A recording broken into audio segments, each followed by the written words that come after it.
Baik Bapak Ibu sekalian, semuanya shalom, selamat sore, apa kabarnya? Ya, senang sekali hari ini kita memasuki minggu pertama di bulan Desember atau bulan terakhir daripada tahun 2023. Nah Bapak Ibu sekalian, tema kita sepanjang bulan Desember adalah Yesus the King, Jesus the King. Tuhan Yesus adalah satu-satunya Raja. Ya, kalau kita ketemu dengan ada negara-negara yang berbentuk kerajaan dan mereka menyebut penguasanya adalah raja, raja itu cuma menguasai sebagian kecil daripada daerah yang ada di atas muka bumi ini. Tetapi apa yang kita akan bicarakan pada malam hari ini, bahwa Yesus itu adalah satu-satunya pribadi yang sesungguhnya layak untuk disebut sebagai Raja. Mari kita lihat ayat emas kita dari kitab Wahyu pasal yang ke-17 ayat yang ke-14. Wahyu pasal 17 ayat yang ke-14, ayo kita baca bersama-sama, 2, 3. Mereka akan berperang melawan anak domba, tetapi anak domba akan mengalahkan mereka, karena dialah Tuan di atas segala tuan dan Raja di atas segala raja. Perhatikan 2, 3. Mereka yang bersama-sama dengan dia juga akan menang, yaitu mereka yang terpanggil, yang telah dipilih, dan yang setia. Dalam terjemahan NCV Bible dikatakan He is Lord of Lords and King of Kings. Perhatikan dalam terjemahan bahasa Indonesia bahwa Yesus adalah Tuan di atas segala tuan dan Raja di atas segala raja. Kata mereka itu menunjukkan kepada setiap kita, kalau kita mau, sekali lagi, kalau kita mau bersama-sama dengan Raja di atas segala raja, maka kita juga akan menang. Itu bukan kata saya tapi kata Alkitab ini. Dan dikatakan kita yang mau bersama-sama dengan dia adalah kita yang merasa terpanggil. Alkitab bilang begini, banyak yang dipanggil tetapi sedikit yang dipilih. Maka itu berbahagialah kalau hari ini kita ada di tempat ini karena kita merasa terpanggil. Amin. Dan dikatakan kalau kita terpanggil dan kemudian kita setia, bersama saya ucapkan setia, 2, 3, setia, lebih keras lagi 2, 3, setia, maka kita akan senantiasa mengalami kemenangan di dalam kehidupan ini. Ya, kita tahu bahwa hari-hari tidak akan semakin baik. Dari tahun ke tahun dikatakan bahwa hari-hari tahun-tahun tidak akan semakin baik. Tetapi yang luar biasa bahwa Yesus adalah Raja di atas segala raja. Kalau dia bersama-sama dengan kita, dia yang sudah menang atas segala-galanya, maka ada jaminan buat setiap kita juga mengalami kemenangan. Yang setuju katakan? Mari kita buka Alkitab kita dari Matius pasal 28 ayat yang ke-18.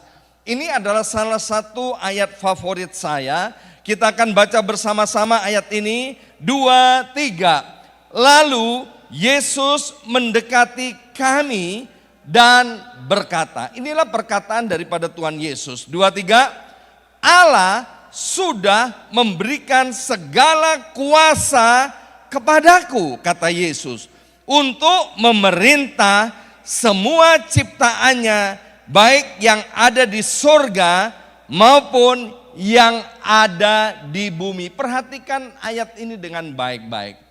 Ayat ini diucapkan oleh Tuhan Yesus setelah dia bangkit dari antara orang mati. Dan waktu kebangkitannya, dia mendeklarasikan, memberitahukan kepada semua orang bahwa segala kuasa Bersama saya ucapkan segala kuasa. 2, 3, segala kuasa. Bukan sebagian kuasa, bukan sebagian besar kuasa, tetapi segala kuasa.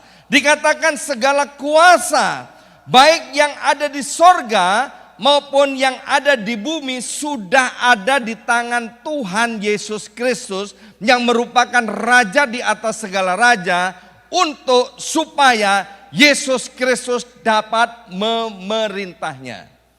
Jadi kalau kita berkata bahwa kita mau menjadikan Yesus itu Raja di atas segala raja dan Tuhan di atas segala Tuhan, tetapi kita tidak mau menghormati, kita tidak mau taat kepada Raja di atas segala raja, maka maaf, namanya adalah pemberontak. Ya, mari kita lihat sekarang Yesaya pasal 9 ayat yang kelima. Ayat ini merupakan nubuatan daripada Nabi Yesaya 700 tahun sebelum Yesus lahir di atas muka bumi ini. Dikatakan sebab seorang anak telah lahir untuk kita, seorang putra telah diberikan untuk kita. Lambang pemerintahan ada di atas bahunya. Dan namanya disebutkan orang, perhatikan urutannya, ini urutan bukan satu kebetulan. Nanti kalau kita baca di dalam berbagai terjemahan, urutannya juga seperti ini. Yang pertama, penasehat ajaib. Yang kedua, Allah yang perkasa. Yang ketiga, Bapa yang kekal. Dan yang keempat adalah Raja Damai. Bersama saya ucapkan Raja Damai. 2, 3, Raja Damai. Siapa Raja Damai itu? Raja Damai itu adalah Yesus Kristus Tuhan. Siapa Raja Damai itu? Raja Damai itu adalah penasehat yang ajaib. Siapa yang disebut Raja Damai itu? Yang disebut Raja Damai itu adalah Allah yang perkasa, Bapa yang kekal. Jadi kalau Yesus itu adalah Raja Damai, apa yang akan terjadi? Ini adalah sebuah pertanyaan.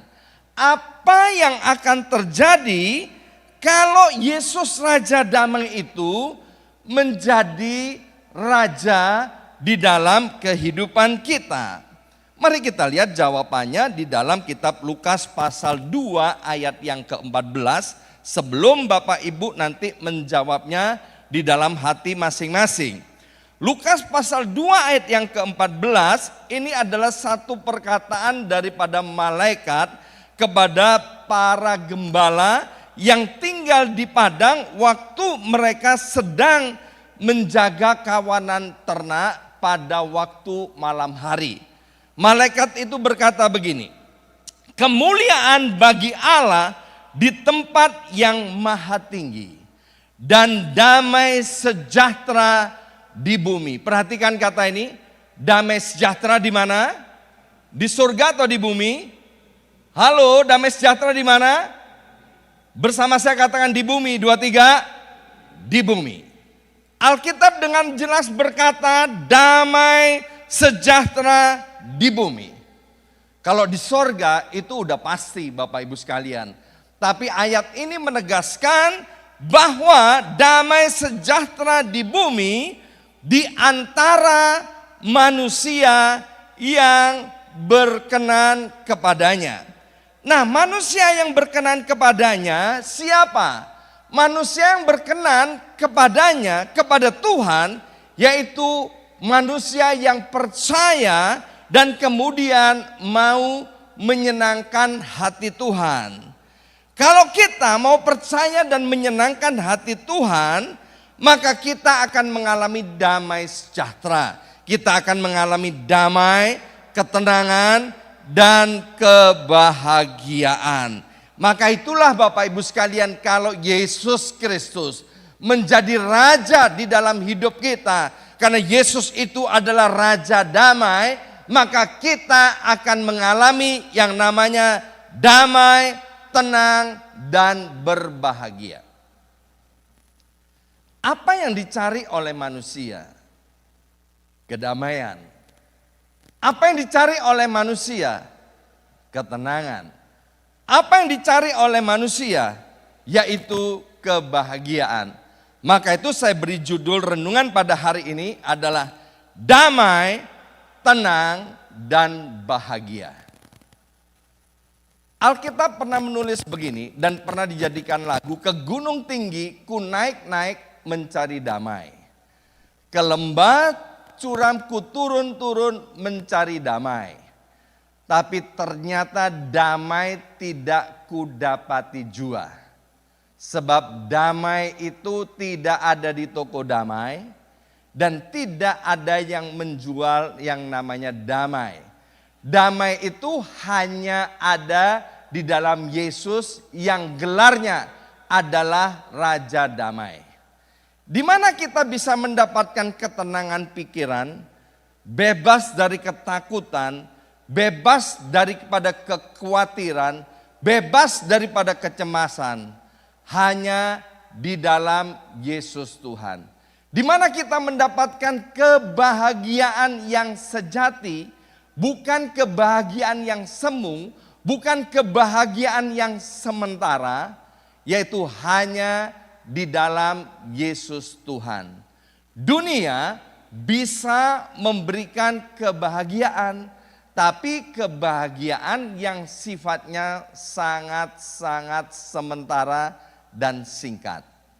Kalau kita belum pernah punya mobil, kita kemudian berpikir begini, alangkah bahagianya kalau aku punya mobil, ya kan? Dan kemudian kalau Tuhan memberkati, kita berkesempatan memiliki sebuah mobil, seperti apa yang kita rindukan. Oh, betapa bahagianya hati ini, ya. Dari hari ke hari mobilnya itu dipandangin, dibersihin, ya kan? Enggak hujan, enggak kotor, dilap Bapak Ibu sekalian. Tapi cuman sementara. Itu tanya tuh yang baru beli Tesla, ya kan? Berapa hari mereka memperhatikan mobilnya, ya kan? Setelah itu, ya kan? Udah biasa-biasa aja lagi, ya. Memang bahagia, ya. Waktu belum punya uang kita berkata begini, oh alangkah indahnya, alangkah bahagianya kalau aku punya sejumlah uang tertentu yang kita inginkan. Dan ketika uang itu datang dan kita bisa miliki, kita berbahagia. Tapi setelah itu kebahagiaannya sirna. Jadi dunia bisa memberikan kebahagiaan, tapi kebahagiaan yang cuman sementara. Damai, kedamaian, ketenangan, dan hidup yang berbahagia itu hanya ada di dalam Yesus. Kalau Yesus Kristus itu kita mau terima, kita mau jadikan Raja di atas segala raja. Sebab sekali lagi, Yesus kita adalah Raja Damai. Hal yang pertama, Bapak Ibu sekalian, yang menyebabkan kita menjadi damai, tenang, dan berbahagia. Yang pertama yaitu bahwa kita yakin dan percaya bahwa dosa-dosa kita telah diampuni. Mari kita lihat Matius pasal pertama ayat yang ke-21.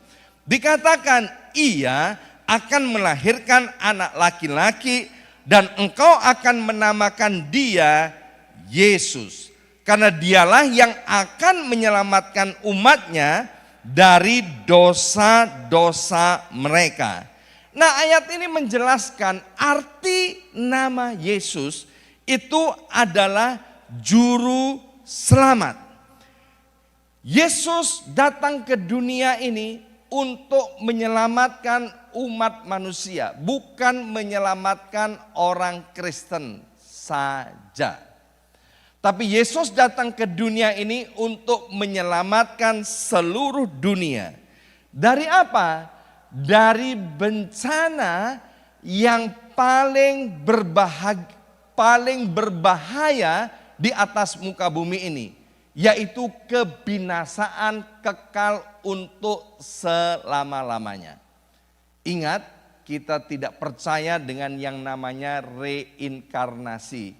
Kita percaya bahwa setelah kehidupan ini ada kematian dan setelah itu ada kehidupan kekal untuk selama-lamanya. Semua orang yang berdosa, mereka akan binasa, mereka akan dihukum, dimasukkan ke dalam api neraka yang menyala-nyala, di mana Alkitab katakan di situ penuh dengan ratap dan kertak gigi yang tidak ada habis-habisnya. Bukan 10 tahun, bukan 100 tahun, bukan 1000 tahun. Tapi untuk selama-lamanya. Untuk itulah Yesus datang ke dunia ini.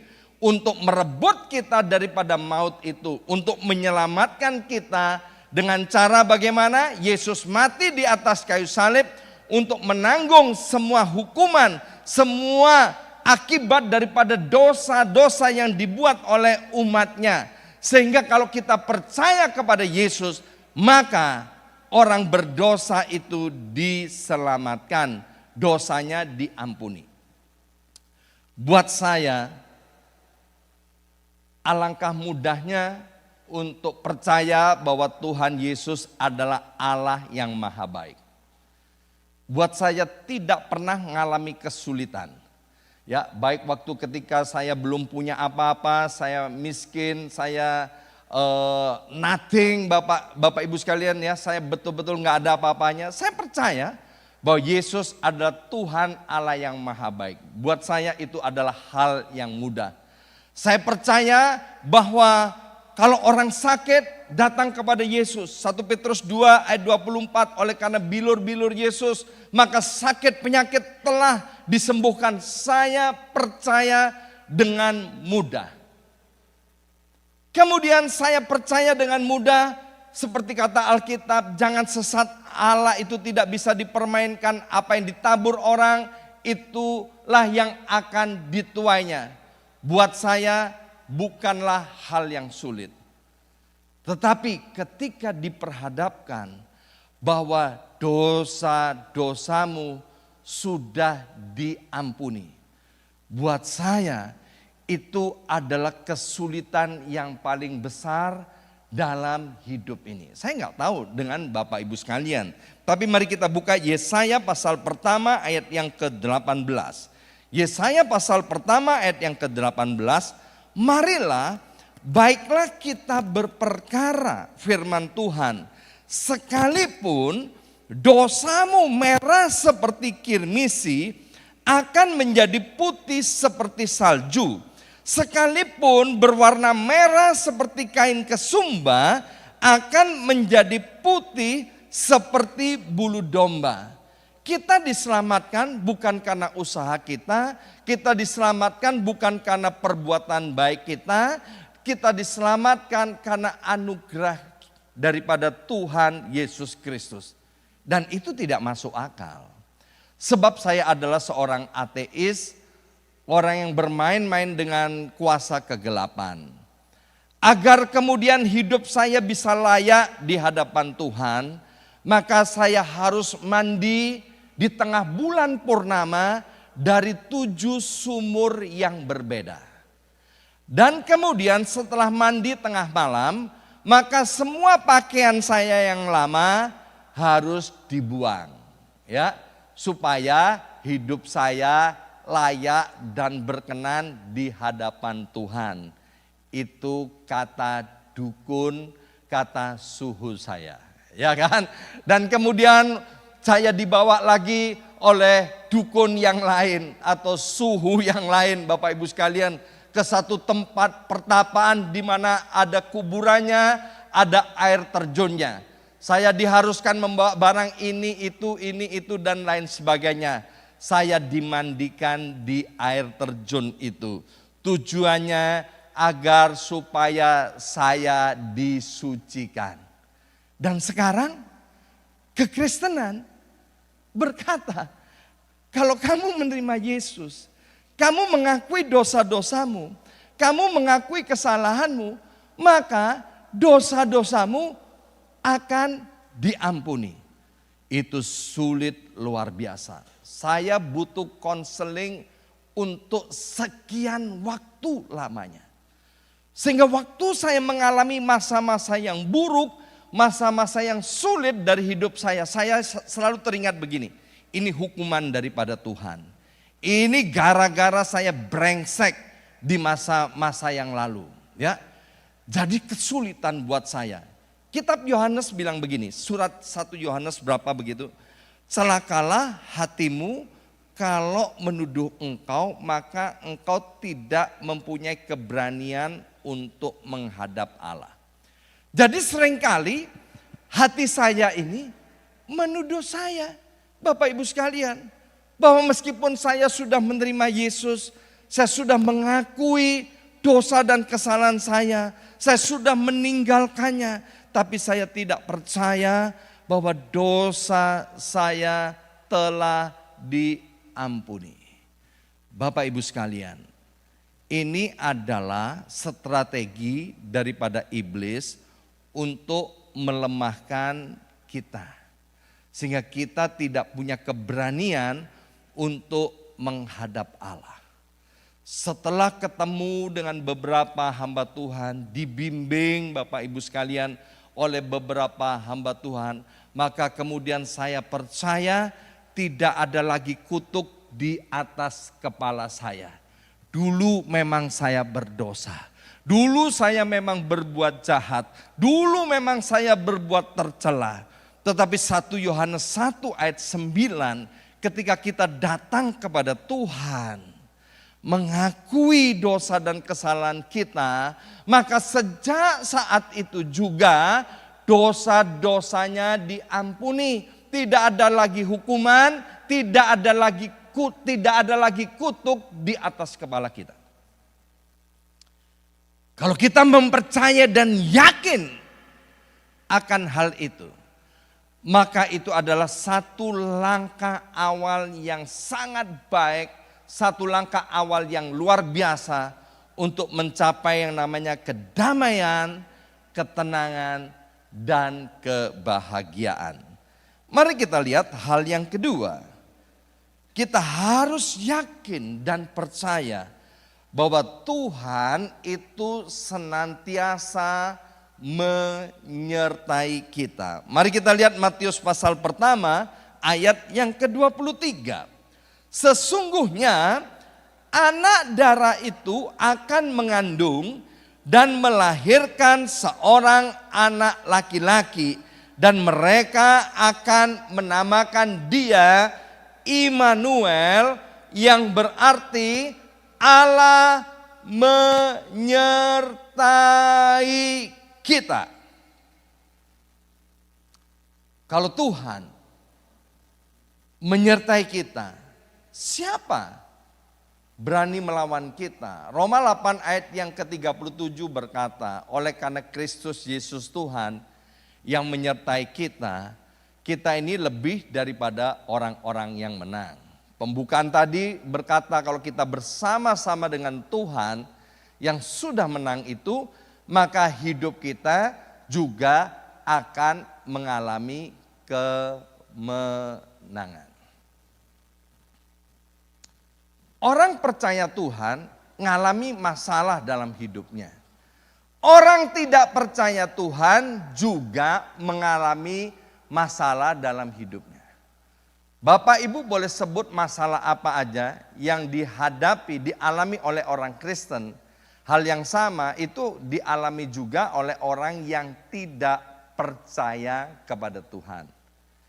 Yang membuat perbedaan, orang gak percaya Tuhan, mereka menghadapi setiap tantangan itu dengan kekuatannya sendiri. Alkitab bilang terkutuklah kalau kamu mengandalkan kekuatan sendiri atau mengandalkan manusia. Kita lihat kemudian orang-orang ketika menghadapi setiap masalah itu dengan kekuatannya sendiri, ketika mereka sampai pada titik tertentu akan menjadi putus asa, patah hati, kecewa, dan bahkan kemudian bunuh diri. Tapi orang Kristen, orang percaya, dia yakin bahwa dalam menghadapi tantangan, masalah yang sama yang dihadapi oleh orang dunia, dia tidak menghadapinya sendirian, tapi dia menghadapinya bersama dengan Immanuel, Allah yang menyertai. Mari kita lihat dari kitab Ulangan pasal 31 ayat yang ke-8. Ulangan 31 ayat yang ke-8, sebab Tuhan Dia sendiri akan berjalan di depanmu. Dia sendiri akan menyertai engkau. Dia tidak akan membiarkan engkau dan tidak akan meninggalkan engkau. Janganlah takut dan janganlah patah hati. Masa kecil saya tinggal di Pulau Madura, Bapak Ibu sekalian, ya. Jadi buat saya yang masih kecil adalah pemandangan yang biasa melihat itu keluarga jalan kaki. Pada waktu itu, waktu saya masih masa kecil, transportasi tidak semodern sekarang, ya. Itu kalau orang Madura sedang berjalan dengan keluarganya, maka suami akan berjalan di depan. Dan dia pakai celurit, ya, itu senjata khasnya orang Madura. Dan kemudian beberapa meter di belakangnya itu adalah istri dan anak-anaknya. Kenapa begitu?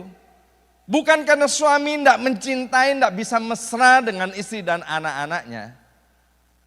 Saya nggak tahu apakah orang Madura itu baca Ulangan 31 ayat 8 atau tidak.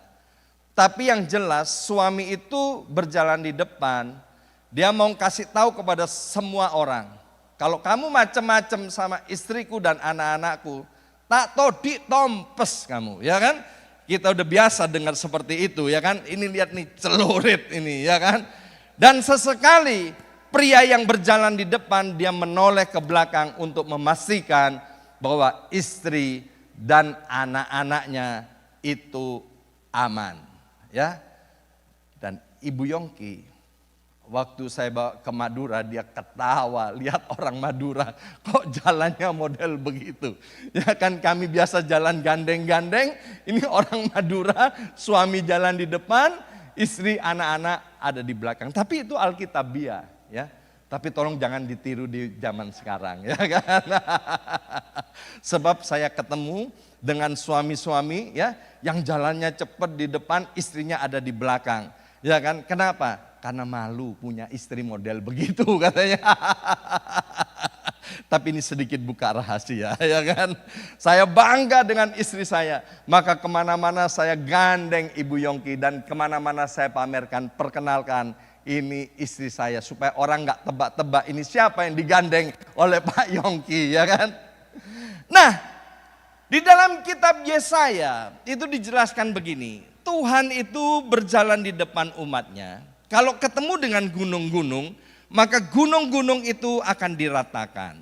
Kalau ketemu dengan tembok tembaga atau pintu-pintu tembaga, maka pintu-pintu tembaga itu Tuhan yang akan mendobraknya bagi umatnya. Kalau ketemu dengan palang-palang besi, kata kitab Yesaya, maka palang-palang besi itu Tuhan sendiri yang mematahkannya. Bukankah Tuhan kita itu dahsyat? Amin.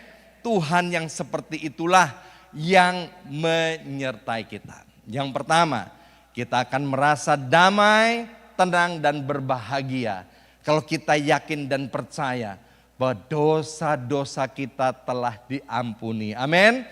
Alkitab bilang tidak seorang pun bisa melihat Allah tanpa kekudusan. Begitu kita mengakui dosa kita diampuni, kita dibenarkan, kita menjadi orang yang kudus sehingga kita bisa melihat kemuliaan Allah.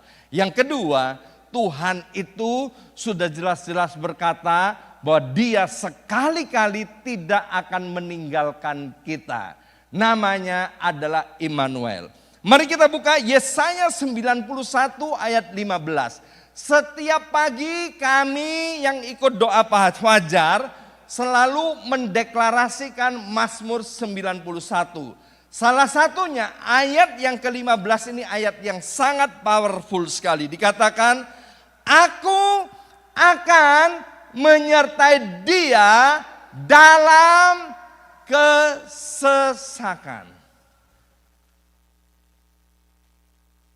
Ujian sesungguhnya dari persahabatan bukan ketika semua dalam keadaan baik, tapi waktu dalam keadaan kesesakan, waktu dalam keadaan susah, itu kita akan tahu siapa sesungguhnya yang ada di sekitar kita.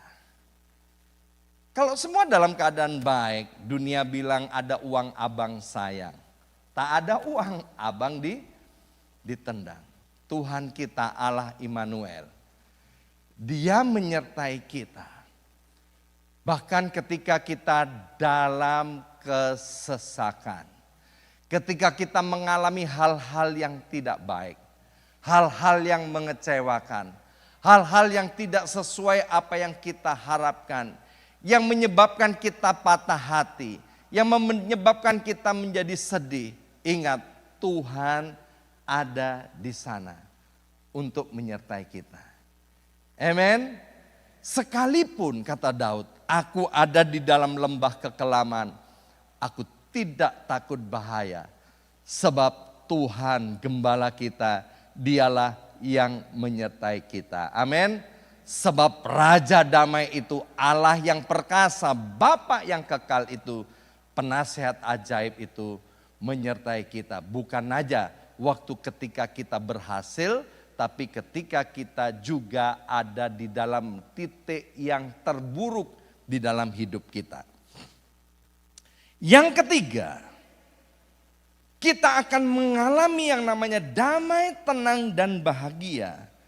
Kalau kita yakin dan percaya bahwa Tuhan pasti menepati firman-Nya. Mari kita buka Lukas pasal pertama ayat 30 sampai dengan ayat 33. Lukas pasal pertama ayat 30 sampai 33.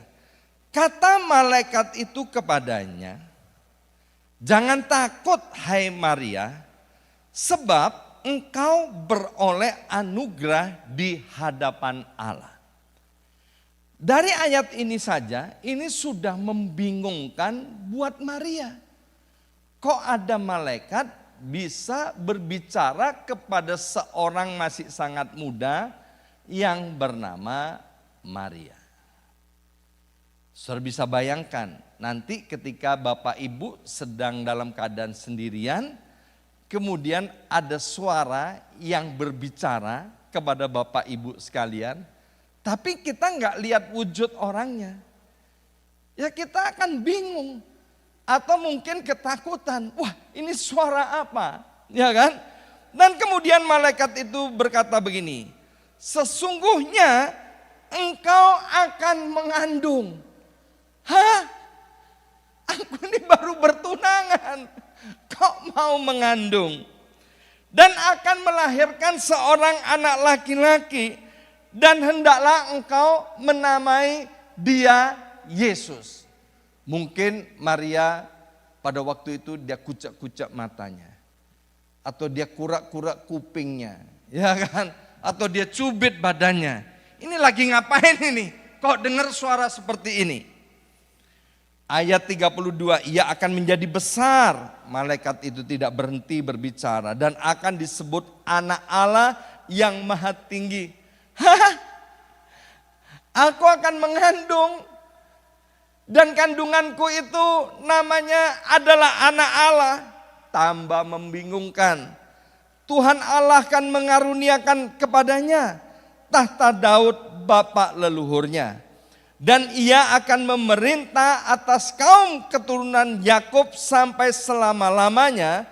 Dan kerajaannya tidak akan berkesudahan. Pusing 7 keliling, bingung.com. Ya, ngomong apa ini? Suara apa ini? Tapi lihat respon daripada Maria, ayat yang ke-38. Kata Maria, sesungguhnya aku ini hamba Tuhan. Jadilah padaku menurut perkataanmu itu. Artinya Maria percaya, punya iman bahwa apa yang dikatakan oleh malaikat itu yang merupakan firman Tuhan pasti ditepati, pasti terjadi meskipun tidak dimengerti. Alkitab Perjanjian Baru bilang begini, apa yang tidak pernah kamu pikir, apa yang tidak pernah kamu lihat, bahkan apa yang tidak pernah kamu dengar, apa yang tidak pernah ada di dalam hatimu, itu Tuhan akan sediakan bagi orang-orang yang percaya. Hari ini firman apa yang kita pegang? Firman apa yang berbicara kuat kepada kita? Meskipun kita tidak mengerti. Tapi percayalah Bapak Ibu sekalian, Tuhan itu bukan manusia.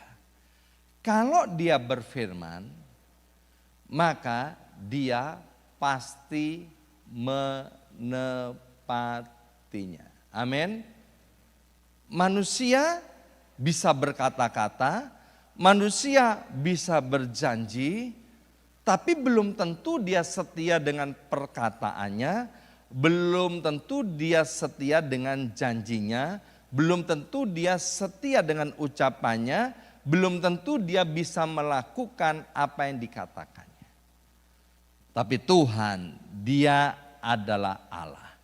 Adakah yang mustahil bagi Tuhan? Kalau Tuhan berfirman, Dia pasti menepatinya. Maka itu waktu Maria berkata, jadilah padaku menurut perkataanmu. Maka Maria hatinya menjadi damai, tenang, dan kita tahu akhirnya dia menjadi wanita yang berbahagia. Hari ini Bapak Ibu sekalian, Tuhan mau kita sebagai milik kepunyaannya. Kita sebagai anaknya, Tuhan mau kita juga mengalami damai itu. Tuhan mau hidup kita peace of mind, penuh dengan ketenangan, dan kita mengalami kebahagiaan. Dan yang keempat, Tuhan punya rancangan yang terbaik untuk kita. Jalan Tuhan bukan jalan kita. Cara-cara Tuhan seringkali tidak sama dengan cara kita. Jalan kita, rencana kita, agenda kita, banyak yang bagus, banyak yang baik, banyak yang indah. Kita boleh menggantungkan cita-cita kita setinggi langit, setinggi mungkin Bapak Ibu sekalian. Dan kita pikir kalau cita-cita kita, agenda kita, rencana kita itu tercapai, maka kita akan mengalami yang namanya damai, ketenangan, dan kebahagiaan. Kita lihat keulang dari Lukas 1 ayat 31 tadi. Sesungguhnya engkau akan mengandung dan akan melahirkan seorang anak laki-laki dan hendaklah engkau menamai dia Yesus. Waktu Maria dan Yusuf sedang bertunangan, mereka sudah menuliskan mimpi-mimpi dan rencananya. Kedepannya mau bagaimana dan apa, Bapak Ibu sekalian.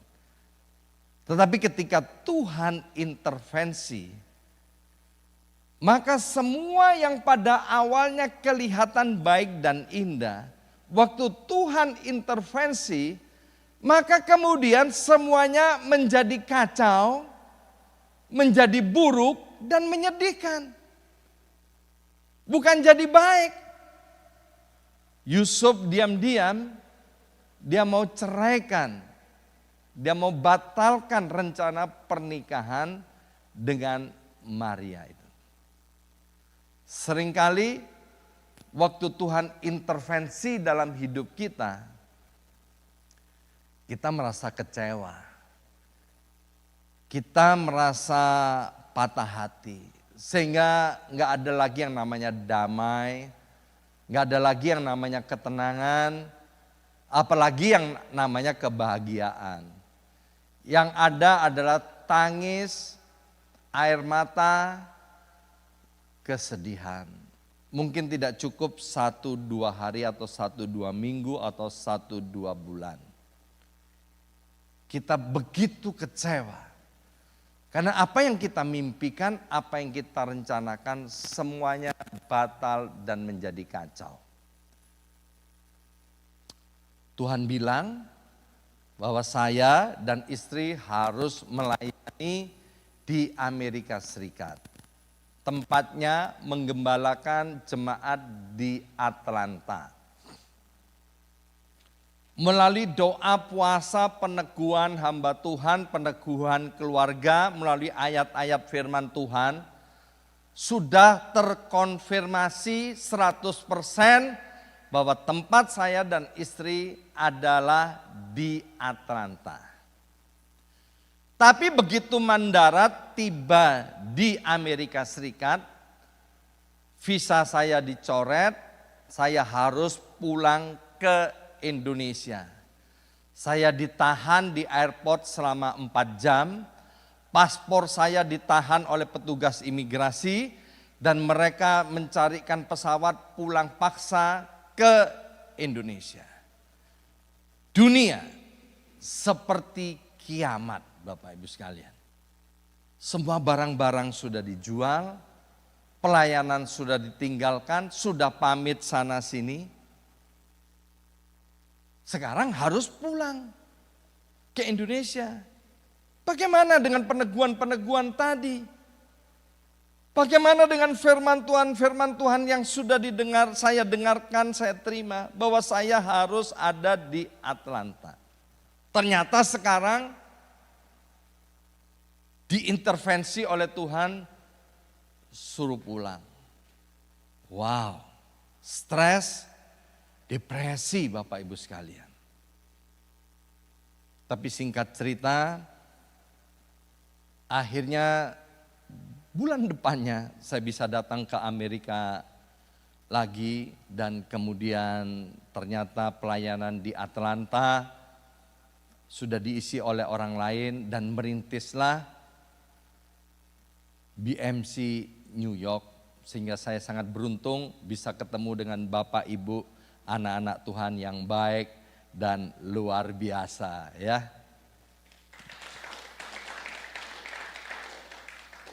Jadi kalau hari ini Tuhan sedang intervensi dalam hidup kita, jangan menyerah Bapak Ibu sekalian. Karena kita mungkin hari ini nggak tahu apa yang sedang terjadi. Maria dan Yusuf nggak tahu apa yang sedang terjadi. Tetapi kita lihat akhir daripada kisah Maria dan Yusuf. Mereka adalah pasangan muda yang diberkati oleh Tuhan. Mereka dipakai oleh Tuhan menjadi alat Tuhan. Menjadi ibu daripada raja di atas segala raja, Yesus Kristus namanya. Amin. Hari ini mungkin kita sedang diintervensi tentang sesuatu dan lain hal yang tahu mungkin cuman Bapak Ibu dengan Tuhan. Tapi please jangan kecewa. Boleh bersedih tapi jangan berlarut-larut. Amin. Sebab Tuhan tidak punya rencana kecelakaan buat kita. Rancangan Tuhan buat setiap kita adalah masa depan yang cerah, masa depan yang penuh pengharapan. Tuhan kita adalah Allah yang maha baik. Dia datang ke dunia ini untuk membagikan kasih dan anugerahnya kepada kita. Tuhan datang ke dunia ini untuk memberi kita hidup. Hidup yang berkualitas, hidup yang bermakna. Maka tetaplah percaya kepada Tuhan yang merupakan Raja di atas segala raja. Amin. Ujung-ujungnya kita akan tahu hidup kita akan mengalami yang namanya kebahagiaan. Dan yang terakhir, kalau kita yakin bahwa Tuhan memakai kita menjadi hambanya, menjadi alatnya, maka kita akan mengalami yang namanya damai sejahtera, ketenangan, dan kebahagiaan. Kembali ke Lukas pasal pertama ayat yang ke-38. Kata Maria, sesungguhnya aku ini hamba Tuhan. Bapak Ibu sekalian, melayani Tuhan itu adalah suatu kehormatan. Sekali lagi, melayani Tuhan adalah suatu kehormatan. Saya sangat bersyukur dan berterima kasih kepada Gerson dan tim musik pujian. Ya, mereka selalu mempersiapkan timnya dengan begitu baik. Mereka ini adalah orang-orang yang melayani dengan sukacita, dengan sukarela. Karena mereka tahu yang dilayani bukan gereja ini, yang dilayani bukan saya dan istri. Tapi yang dilayani adalah Raja di atas segala raja. Amin. Buat Bapak Ibu yang pernah punya anak-anak masih kecil, ya, kita tahu enggak semua orang boleh melayani kita. Tapi kalau anak-anak kita mau melayani kita sebagai orang tuanya, itu adalah kebanggaan buat kita orang tuanya. Benar atau benar? Dan buat anak-anak itu adalah suatu hal yang menyenangkan. Hal yang istimewa, boleh melayani papa dan mamanya. Maria, dia tahu bahwa kesempatan ini tidak didapat oleh semua orang. Maka itu dia mau dipakai oleh Tuhan menjadi alatnya. Maka itu berbahagialah Bapak Ibu sekalian yang hari ini ada terlibat di dalam pelayanan. Dan yang belum melayani, ayo kita melayani Tuhan. Ayat yang terakhir, Ulangan pasal 26 ayat yang ke-19.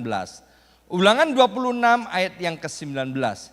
Ia pun akan mengangkat engkau. Ayo kita baca bersama-sama ayat terakhir ini 2, 3. Ia pun akan mengangkat engkau di atas segala bangsa yang telah dijadikannya untuk menjadi terhormat, terpuji, ternama dan terhormat.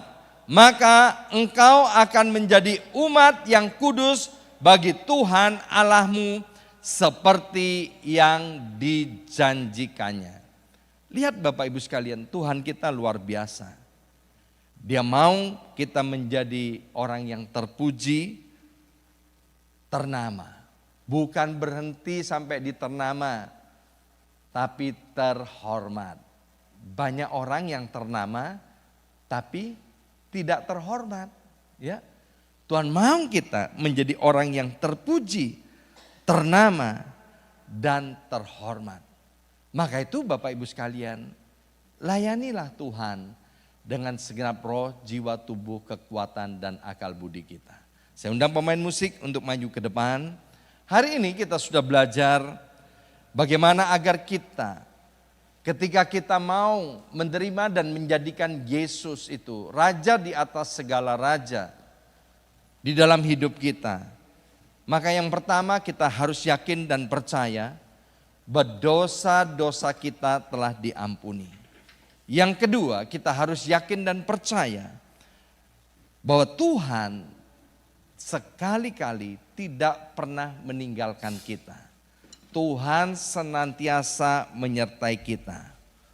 Dan selanjutnya kita harus yakin dan percaya bahwa Tuhan pasti menepati firman-Nya. Dan selanjutnya dikatakan bahwa Tuhan punya rancangan yang terbaik untuk hidup kita. Yang mungkin tidak sesuai dengan agenda kita. Tapi percayalah, agenda Tuhan jauh lebih baik daripada agenda dan rencana kita. Dan yang terakhir, kita harus yakin dan percaya bahwa hidup kita itu begitu berharga, begitu berarti di hadapan Tuhan, sehingga Tuhan mau memakai kita menjadi hambanya.